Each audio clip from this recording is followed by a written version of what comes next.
भूतिया परी। कुछ दिनों पहले की बात है। एक गांव में मेला लगा था। रात का वक्त था और चारों ओर रंग बिरंगी लाइट्स लगी थीं। बड़े बड़े झूले लगे थे। हर तरफ खाने की चीजों के ठेले लगे थे। बहुत सारी अलग अलग चीजें बेचने के लिए रखी हुई थीं। सब गांव वाले मेले में मजे कर रहे थे। कुछ झूले में बैठे थे तो कुछ खरीदारी कर रहे थे। तभी अचानक मौसम बदलने लगा। बर्फ जैसी ठंडी हवा बहने लगी। सारी लाइट्स जलने बुझने लग गईं। झूले अचानक से बंद होकर वहीं रुक गए। सब लोग इस अचानक हुए बदलाव से हैरान हो गए। तभी काले धुएं का एक गोला आसमान पर आकर गिरा।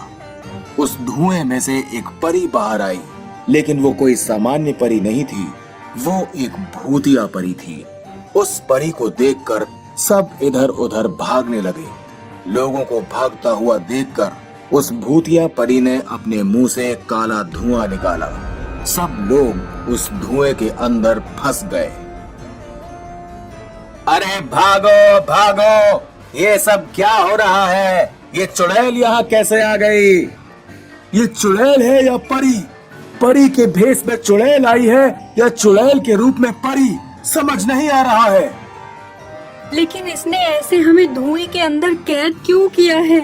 ये क्या चाहती है हमसे? थोड़ी देर बाद उस काले धुएं की वजह से गांव वालों को सांस लेने में तकलीफ होने लगती है और सब खांसने लगते हैं।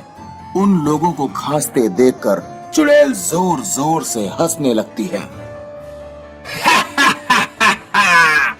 कैसा लग रहा है तुम सबको? अभी तो तुम लोगों पर इस धुएं का असर होना शुरू हुआ है। जल्दी ही तुम सबकी सांसें इस धुएं की वजह से दब जाएंगी।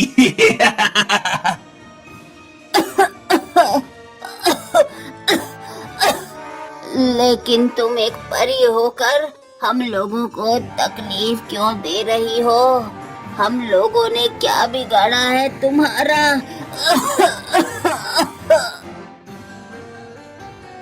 मैं परी हूँ, लेकिन अब चुड़ैल बन चुकी हूँ। मुझे इंसानों से बदला लेना है। परियां तो लोगों की मदद करती है, लेकिन कुछ लोग उन परियों को अपना गुलाम बनाकर रखते हैं। कुछ सालों पहले मैं परी लोक से बाकी परियों के साथ धरती पर आई थी। हमने पूरी धरती घूम ली। हम इसी गांव में घूम रहे थे। थोड़ी देर बाद मैं बाकी परियों से बिछड़ गई और अकेली ही रास्ता ढूंढने लगी। तब मुझे इसी गांव के एक बड़े साहूकार मिले। वो मुझे अपने साथ अपनी हवेली ले गए। कुछ दिनों तक तो उन्होंने मुझे अपना मेहमान बनाकर रखा, लेकिन बाद में वो मेरी जादुई शक्तियों से अपने काम करवाने लगे।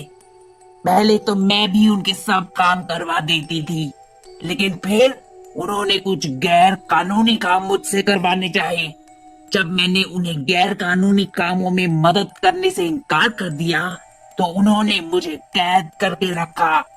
फिर भी जब मैं नहीं मानी तो उन्होंने मुझे इसी जगह पर दफना दिया। मैं चुड़ैल बन गई और अब इस गांव के किसी भी आदमी को मैं जिंदा नहीं छोड़ूंगी। लेकिन उस साहूकार के किए की सजा तुम हम सबको क्यों दे रही हो? ताकि आज के बाद कोई इंसान हम परियों का गलत फायदा ना उठाए। चुड़ैल परी ये सब बोलकर अपने मुंह से ज्यादा जहरीला धुआं निकालने लगती है। वो धुआं शरीर में जाने से लोग बेहोश होने लगते हैं। झूले में अटके पड़े लोग बेहोश होकर नीचे गिरने लगते हैं। यह सब देखकर वो बूढ़ी औरत अपनी साड़ी का पल्लू मुंह पर बांध लेती है और चुड़ैल से दूर जाकर खड़ी हो जाती है। वो खड़ी होकर हाथ जोड़ती है और शिव जी की प्रार्थना करने लगती है। उसकी दर्द भरी प्रार्थना सुनकर शिव जी प्रसन्न हो जाते हैं और कैलाश से उनके एक दूत को तांत्रिक बनाकर अपना डमरू देकर नीचे भेजते हैं। तांत्रिक डमरू जोर जोर से बजाने लगते हैं। जैसे ही उनका डमरू बजने लगता है, वो जहरीला काला धुआं धुंधलाने लगता है। थोड़ी ही देर में सारा धुआं गायब हो जाता है। धुआं गायब हुआ देखकर चुड़ैल गुस्सा हो जाती है और जोर जोर से चिल्लाने लगती है। ये कैसे हो गया? मेरा जहरीला धुआं गायब कैसे हो गया? कैसे बच गए तुम सब? ये मेरे शिव जी का कमाल है। उन्होंने मेरी प्रार्थना सुन ली। अब तुम हमारा कुछ नहीं बिगाड़ सकती। तभी उस चुड़ैल परी की नजर उस तांत्रिक बने दूत पर पड़ती है। चुड़ैल परी उसके पास जाकर, जरूर तूने ही कुछ किया है, क्योंकि इन गांव वालों में मुझसे टकराने की ताकत नहीं है। हाँ, मैंने ही तुम्हारा ये काला जादू खत्म किया है। तुम बेकार में ही लोगों की जान लेने पर तुली हुई हो। तुम्हें सजा तो देनी ही है। तो सजा देगा मुझे एक सामान्य तांत्रिक? है?